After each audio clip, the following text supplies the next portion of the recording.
The Nexus Prime Station drifted through the endless dark like a god's monument, an artificial moon of light and metal suspended between galaxies. Its vast rings glimmered with the blue light of 1,000 cities, and its spires reached upward like frozen lightning. For 3 millennia, it had been the seat of the Galactic Council, the voice of order, the guardian of peace, the machine that governed the stars. And yet, on this day, that peace would die. Ambassador Zat Terra of the Dominion moved through the grand corridors of the station with deliberate calm, though every step echoed like the heartbeat of destiny. His ceremonial robe shimmered like liquid sapphire, the markings of his station glowing faintly in the dim corridor lights. He had planned this day for years, through secret meetings, subtle alliances, and whispered promises that stretched from one arm of the galaxy to the other. Every move had been calculated, every conversation a piece in a grand design. Today, humanity would be dealt with once and for all. Beyond the heavy doors of the Grand Council chamber waited the representatives of 847 species. The chamber itself was the size of a small city, a sphere lined with tiered platforms that spiraled upward into shadow. Above, the vast dome showed a holographic map of the Milky Way, turning slowly, each world and territory glowing with its owner's color. Near the center, a cluster of red light pulsed human space, a stain that had spread too far, too fast. The chamber murmured with the sounds of different atmospheres. Some species breathed methane, others required ammonia or pure radiation. Fields of energy shimmered around gaseous entities, translators hummed, and containment fields flickered. But beneath the complexity of life, one shared emotion filled the air. Fear. Fear of the species that had come from the little yellow star. Zat Terra took his place among the high delegates, adjusting the silver insignia at his throat. Across the platform, Sakara of the Dominion rose. His 4 eyes gleamed like obsidian as he stepped into the central light. "Honored delegates," he began, his words carried through translation drones to every being in the hall. "We are gathered to discuss a matter that threatens not one world, not one people, but civilization itself." The murmur fell to silence. "The species known as humans," Sakara continued, "have disregarded every law, defied every accord, and ignored every warning of this council. In a mere 2 centuries, they have gone from a single planet to 17 star systems. They build weapons that bend the laws of physics. They form alliances outside our oversight. They expand endlessly, heedless of the balance that has preserved peace for millennia." A holographic image flickered to life above him. Human colonies under construction, machines carving oceans and shaping continents, cities that looked like hives of living metal, ships black as space itself, sleek and angular, designed not for beauty, but for dominance. A low growl rose from the Katmari delegation, lion-faced warriors in crimson armor, veterans of dozens of wars. Even the usually neutral merchant collective stirred uneasily. General Wex of the Dominion fleet clicked his mandibles, his voice sharp and precise. "They are a plague," he said. "They consume everything they touch. They expand without reason, without respect. Left unchecked, they will devour the stars themselves." The representative of the Synthetic Union stood, a perfect android form with eyes that glowed with internal data streams. "Our projections confirm a 98% probability that human technological growth will surpass that of all known civilizations within 5 centuries. If this trajectory continues, containment will become impossible. 500 years, a heartbeat in galactic history." The chamber erupted in anxious whispers. Delegates from civilizations older than human civilization by tens of thousands of years found themselves contemplating extinction at the hands of newcomers barely out of their cradle. Ambassador Kel-Leth of the Garden Worlds rose, his body a column of glistening green vines. "Perhaps there is still a path to peace," he said softly. "Trade, diplomacy, cultural exchange." Zat Terra slammed his hand against the desk. "We tried. We reached out to them. They refused. We offered membership in this council. They mocked us. We cut their trade. They built their own markets. We attempted pressure. They built new alliances. They are not interested in peace. They want independence. They want power." He looked around the chamber, reading the faces of hundreds of alien races. "And if they continue to grow unchecked, independence will not be enough for them. They will come for us next." The vote that followed was ceremonial at best.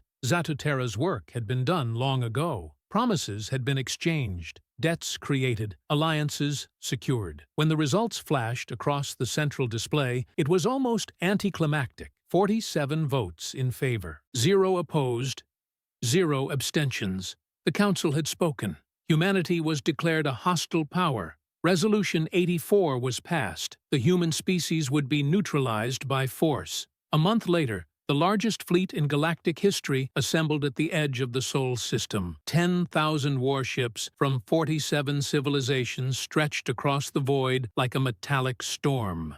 The flagship, Eternal Dominion, stood at the center, a monstrous vessel longer than a continent. Admiral Vorkast, scarred and solemn, watched the endless formations of ships from his command deck. Around him, the hum of activity filled the air officers of a dozen species, each one confident, each one certain of victory. The humans have perhaps 50 functional warships, Vorkast said calmly. Their weapons are crude, their defenses minimal. This campaign will be over in 6 months, perhaps less. Casualties will be light. The officers around him murmured in approval. The Dominion had crushed empires before. This would be no different. "Sir," said the communications officer, a spindly being with translucent skin. "Incoming transmission from the third planet." "Play it." The bridge speakers crackled, and a human voice came through. Steady, clear, unshaken. "This is Earth Defense Command. We know why you're here. We know what you've been told. You think this will be easy. You're wrong." The message repeated 3 times, then ended. A ripple of laughter swept through the command deck. "Arrogant creatures," hissed Captain Seal of the Katmari battle group. "They think words can stop plasma fire." Vorkast smirked. "Let them have their pride. It will make their fall more satisfying." The fleet advanced into the system, formations moving like blades cutting through the dark. The outer planets were quiet. Mining colonies, refineries, automated outposts. No resistance,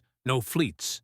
Just silence. Too much silence. "Sir," said the sensor officer, his voice uncertain, picking up energy fluctuations from the asteroid belt. "Multiple readings." Vorkast frowned. "Mining equipment?" "Negative. They're moving." Before he could respond, the void lit up. Dozens, then hundreds, then thousands of asteroids unfolded like metallic flowers, revealing hidden weapon arrays, cannons, railguns, missile ports, energy projectors. The entire belt came alive with artificial light. Across the system, mining stations and outposts powered up, their energy signatures rising to levels beyond anything in the Dominion's databanks. "What in the void?" Vorkast began, but his words vanished in a roar of static as the first human salvo hit. Invisible beams of energy, kinetic projectiles traveling at near-light velocity, and strange distortions that twisted space itself ripped through the alien armada. 300 ships vanished in the first seconds. The second volley destroyed twice as many. The third turned formation lines into chaos.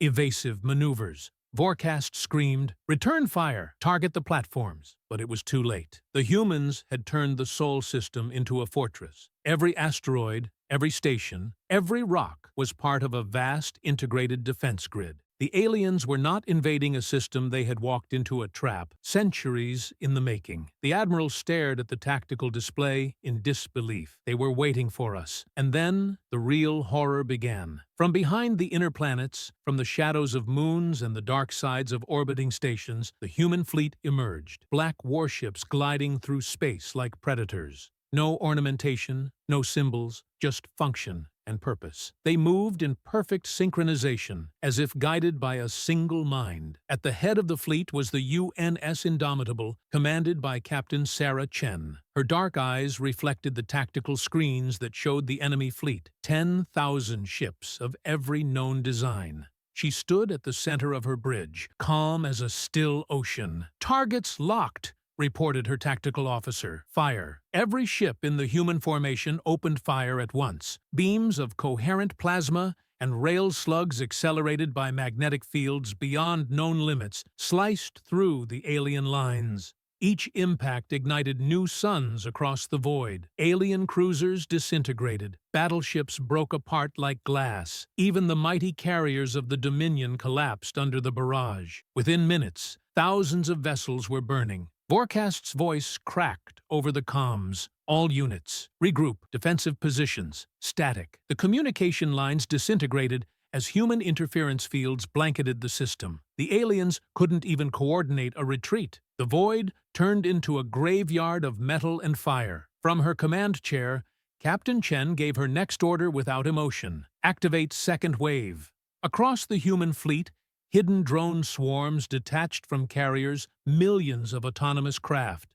Moving faster than any biological pilot could track, they tore through the remnants of the alien forces, carving through hulls, detonating reactors, spreading chaos. The Dominion's flagship tried to fight back. It fired a barrage that could have leveled a moon, but the human ships simply weren't where it aimed. They slipped between dimensions for fractions of a second, reappearing at impossible angles.